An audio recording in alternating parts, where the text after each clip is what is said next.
Désormais, l'action publique va s'orienter autour de 6 pôles de développement régionaux. Le pays tout entier sera divisé en 6 régions. Et schématiquement, c'est les anciens départements.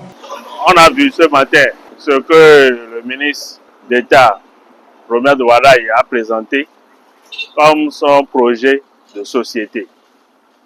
C'est très intéressant. C'est très intéressant.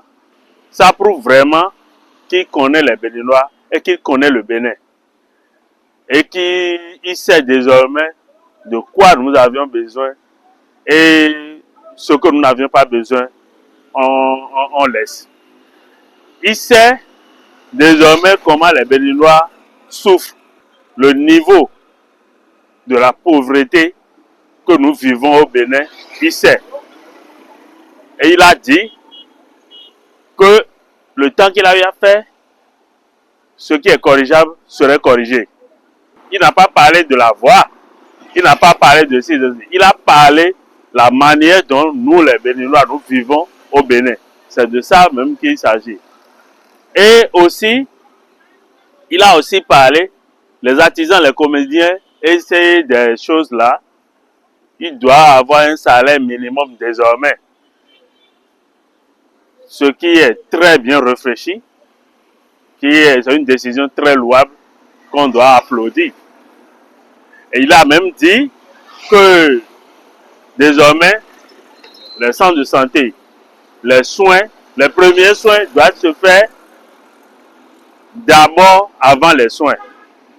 Je profite de cette occasion pour vous narrer une histoire qui s'est passée en janvier 2011 à l'hôpital de zone de Comé. En son temps, c'est le médecin coordonnateur Blaise Guézo-Mévor. C'est lui le coordonnateur. Il y a un jour, un lundi matin, et on a fini le drapeau. Le drapeau n'est pas loin de l'urgence. Et après le drapeau, il a fait un tour aux urgences et il a vu un monsieur qui est en train de souffrir. Mais il a demandé au chef de service, mais qu'est-ce qui s'est passé? Pourquoi ce monsieur est en train de souffrir? Et on lui a fait les diagnostics pour dire, il doit aller normalement au bloc. Mais ses enfants sont en train de courir pour aller chercher de l'argent. Mais aussitôt, en même temps, il a mis la main dans la poche.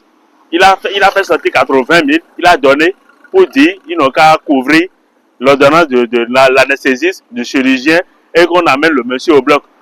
Et c'est au retour du bloc que ces enfants ont amené de l'argent. Et le problème est qu'ils sont allés à la banque et il n'y avait pas la connexion. Je vais chercher l'occasion pour en parler au ministre d'État et nous allons chercher d'autres alternatives, d'autres mécanismes pour si arriver à la banque et il n'y a pas la connexion, quel moyen il faut servir les citoyens. Donc c'est après au retour du bloc de monsieur que ces enfants ont amené de l'argent, près de 500 000, 600 000. Donc voyez-vous, et si le médecin coordonnateur n'avait pas donné l'argent, vous avez vu que la vie est partie comme ça de monsieur. Donc c'est un peu ça. On a vraiment besoin de tout ce qu'il a dit aujourd'hui au palais de congrès.